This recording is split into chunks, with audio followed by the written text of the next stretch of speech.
বিশ্ব সংবাদে আপনাদের স্বাগত। শুরুতেই সংবাদ শিরোনাম, পরে বিস্তারিত।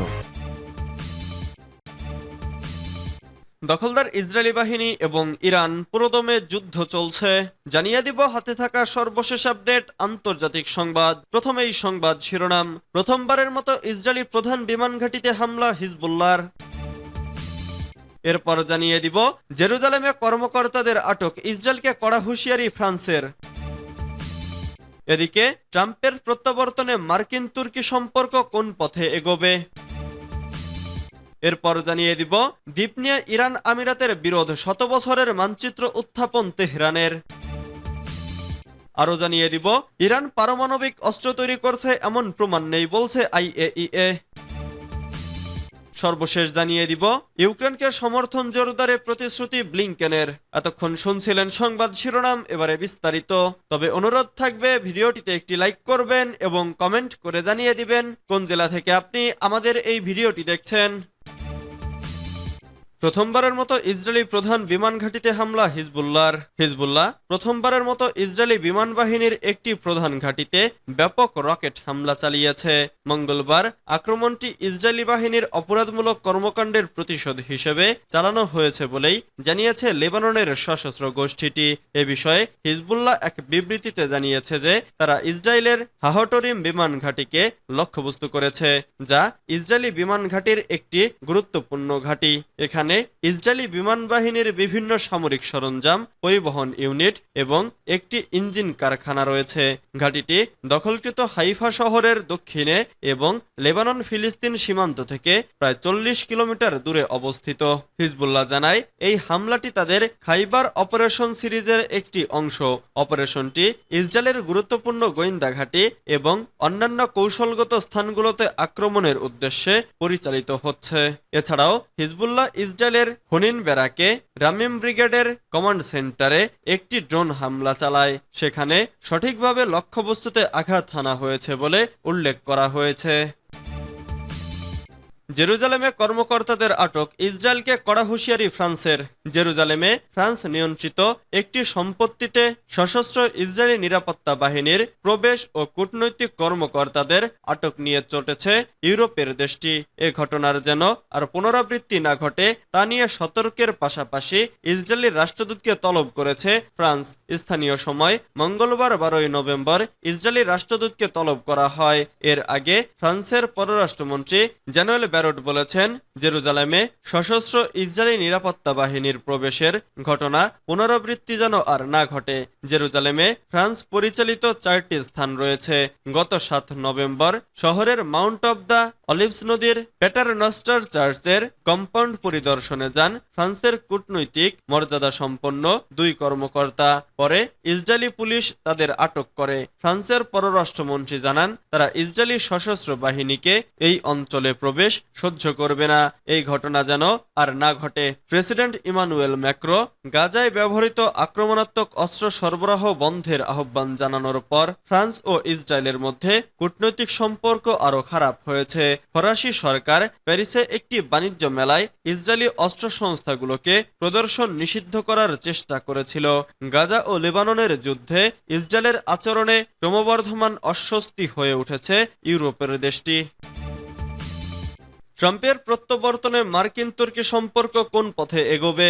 মার্কিন নির্বাচনে জয়ী ডোনাল্ড ট্রাম্পের হোয়াইট হাউসে প্রত্যাবর্তন তুর্কি মার্কিন সম্পর্কের ক্ষেত্রে কিছু ইতিবাচক সম্ভাবনা সৃষ্টি করেছে বলে মনে করছেন রাজনৈতিক বিশেষজ্ঞরা। তাদের আশা যুক্তরাষ্ট্রের নতুন প্রশাসন রাশিয়া ইউক্রেন সংকট এবং উত্তর সিরিয়া সন্ত্রাসী সমস্যা নিয়ে অগ্রগতি আনতে পারে। ট্রাম্পের দ্বিতীয় মেয়াদে তুরস্ক ও যুক্তরাষ্ট্রের মধ্যকার সহযোগিতা আরও বাড়তে পারে, কারণ ট্রাম্প এবং তুর্কি প্রেসিডেন্ট এরদোগানের মধ্যে ঘনিষ্ঠ সম্পর্ক বিদ্যমান।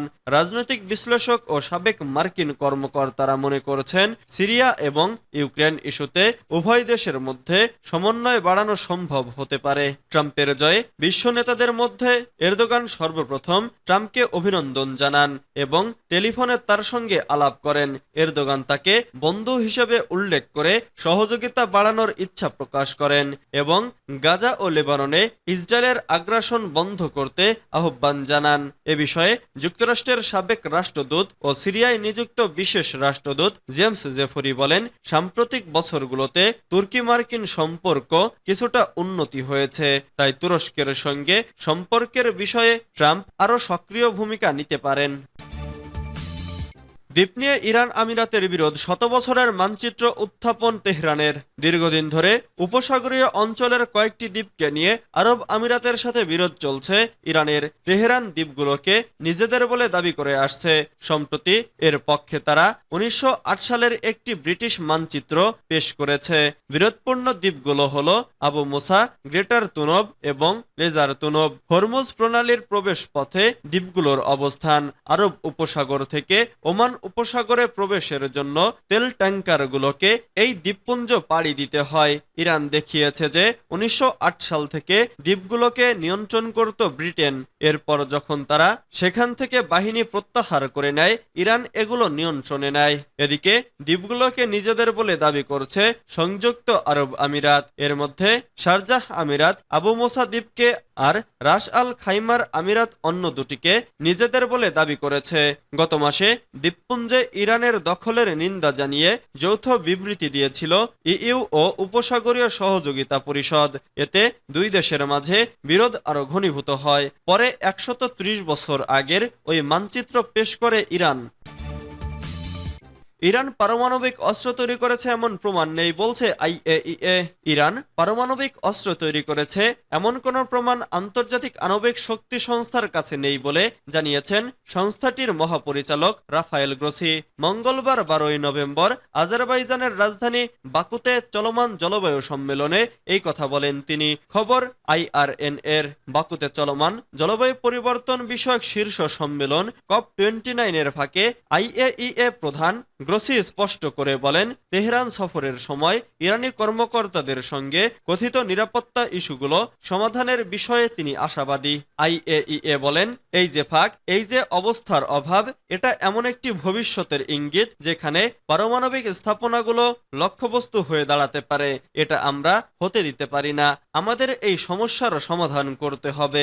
ইরানের পারমাণবিক অস্ত্র তৈরি করার বিষয়টি নিয়ে আইএইএ উদ্বিগ্ন কিনা এমন প্রশ্নের জবাবে রাফায়েল গ্রোসি স্পষ্ট করে বলেন, আইএইএ এর কাছে এমন কোনো প্রমাণ নেই যা এই দাবিকে সমর্থন করে।